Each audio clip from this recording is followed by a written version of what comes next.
Hi viewers, இது மாவு பாருங்கள், நல்லா பொங்கி நல்லா வந்திருக்கு. இதில் இட்லி ஊற்றினோம்னா கண்டிப்பாக நல்லா வரும்.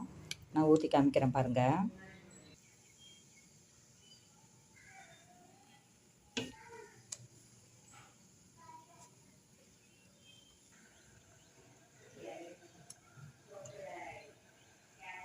இது ஆக்சுவலாக 10 டம்ளர் அரிசி போட்டிருந்தேன், 2 டம்ளர் உளுந்து போட்டிருந்தேன், வெந்தயம் ஒரு 2 ஸ்பூன் போட்டு உளுந்தை வந்து நல்லா 20 நிமிஷம் ஆட்டி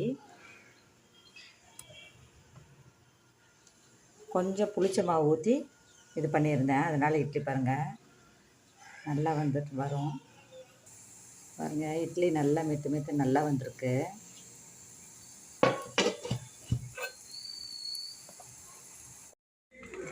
சுண்டல் குழம்பு ரெடி ஆகிடுச்சுங்க. அந்த தக்காளி, சின்ன வெங்காயம், பூண்டு, தேங்காய் போட்டு அரைச்சதை அரைச்சிட்டேன். அப்படியே சுண்டல் உருளைக்கிழங்குகளோடையே போட்டு குழம்பு ரெடி ஆகிடுச்சு. அப்படியே தோசை பக்கத்தில்.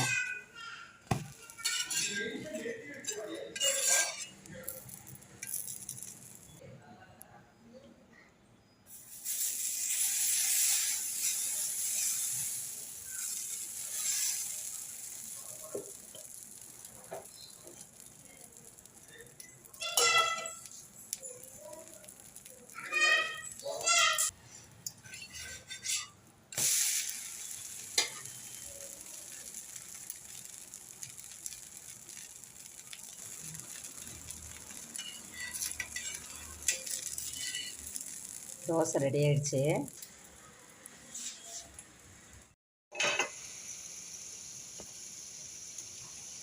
ஹலோ விவர்ஸ், இப்போ நான் என்னென்னா சேமியா பாயசம் பண்ணிகிட்ருக்கேன்.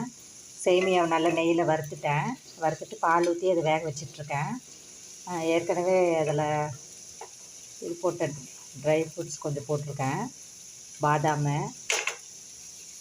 இப்போ கொஞ்சமாக காஞ்ச திராட்சை ஆட் பண்ணிக்கலாம். 2 ஏலக்காய் போட்டுக்கிறேன்.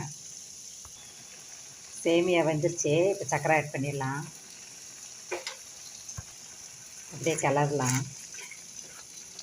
ஆல்மோஸ்ட் ரெடி ஆகிடுச்சு. கொஞ்சம் அப்படியே சர்க்கரை உருகட்டும்.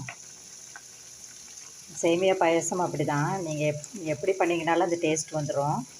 சேமியாவை நெய்யில் வறுத்துட்டு நல்லா பாலில் வேக வச்சு 2 டம்ளர் பால் ஊற்றி வேக வச்சுட்டு ஏலக்காய், காஞ்ச திராட்சை, முந்திரி எல்லாம் நெய்யில் வறுத்து போட்டுருங்க. கொஞ்சம் பச்சை கற்பூரம் வேணும்னா சேர்த்துக்கலாம். இது பார்த்திங்கன்னா சுண்டல் குழம்பு ரெடி பண்ணிகிட்ருக்கேன். வெங்காயம், பூண்டு, தக்காளி போட்டு நல்லா வதக்கிட்டேன். தேங்காயும் போட்டிருக்கேன்.